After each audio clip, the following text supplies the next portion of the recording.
Some time ago, Emma started a YouTube channel where she shares her views and opinions while announcing her soon-to-be published book, The Terrible Truth About the Truth, the story of a Rwandan genocide survivor, when home doesn't feel like home, and when abroad feels far from home. For those who listen to it, you should remember Emma's message ending with a reminder to everyone to never, ever take anything for granted.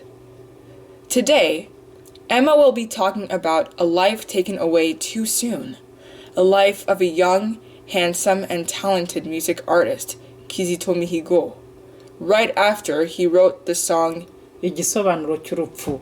The Meaning of Death, a song through which Kizito Mihigo explained that everyone should be remembered, regardless of their ethnic groups, insisting that there is no such thing as Hutus, Tutsis, Twas, or even Rwandans, because to Kizito Mihigo, all humans mattered. I can't forget this day when I spent the whole night reading the book written by my brother Ben Rutabana, De l'Enfer à l'Enfer, or From Hell to Hell, even though this book hasn't been published in English yet. The book was so interesting that from the minute I opened it, I couldn't close it. My brother was talking about how, when his best friend Murera was sent on a mission by President Kagame to kill him, Murera, instead of killing Ben, he decided to die with Ben.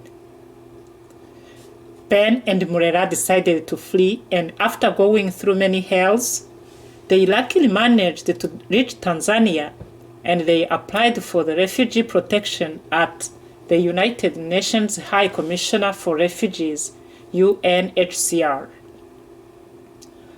Long story short, the UNHCR sold Ben and Murera to the Rwandan authorities, and in a blink of an eye, Ben and Murera found themselves in the hands of Kagame's men. I won't even try to tell you what they went through, because I don't want to understate the extent of their torture or spoil a book so well written.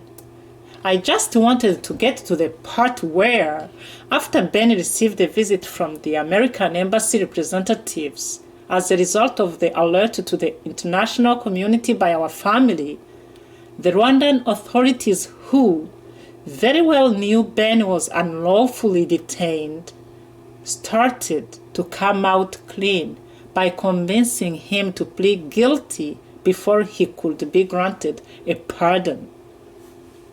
Ben, in his own words, says, and I quote, "Having shot all their arrows, Kagame's men tried to go through the National Human Rights Commission. They hoped to convince my lawyer, attorney Marcel Bouzingo, that I should request a pardon from the President of the Republic of Rwanda.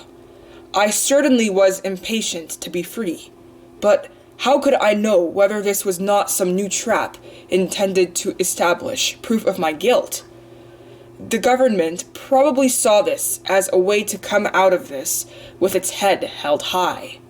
Since I couldn't be sure of anything, I chose to continue rotting in prison as a victim of injustice, rather than taking advantage of a sham pardon that would cost me sooner or later." End quote. Those are the words of my younger brother and best friend, Ben Rutabana. I remember I was sitting on a couch in my bedroom when I was reading this story, and my child came in and quickly turned on a television that was beside me, and when I was about to yell at her to shut it down as she was disrupting my reading, I saw Kizito Mihigo on the screen on a YouTube video, and he was doing exactly what I was reading in Ben's book.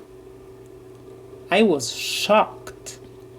Kizito was confessing how he worked with the opposition parties abroad, and he was citing names of his partners in crime, who happened to be considered as big enemies of state. And, of course, he was apologizing.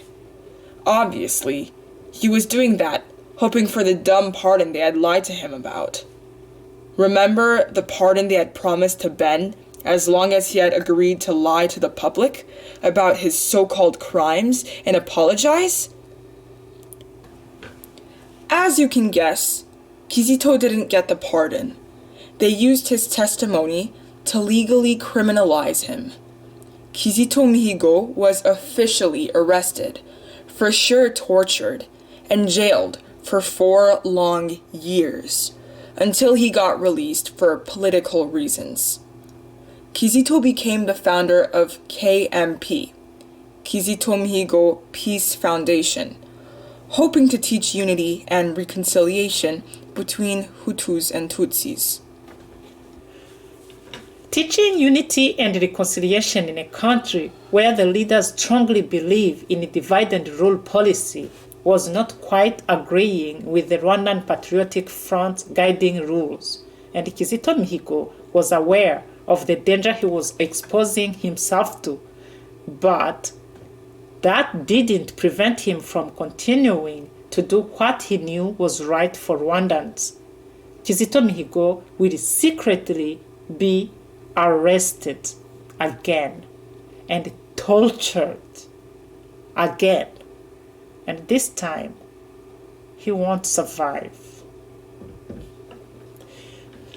His death will be announced by the Rwandan police on February 17, 2020, stating that Kizito Mihigo killed himself using a bedsheet after his arrest when he was attempting to flee to Burundi. Yeah, right. A bedsheet in a detention cell of Rwanda. Seriously? Since when were detainees in Rwanda given the luxury to sleep in bedsheets? Please join us and celebrate a short-lived life of Kizito Mihigo. And if you are a young or not so young, talented individual, allowed to express your feelings and opinions through art, without being hurt, like Kizito Mihigo, please remember to never, ever take anything for granted. Thank you.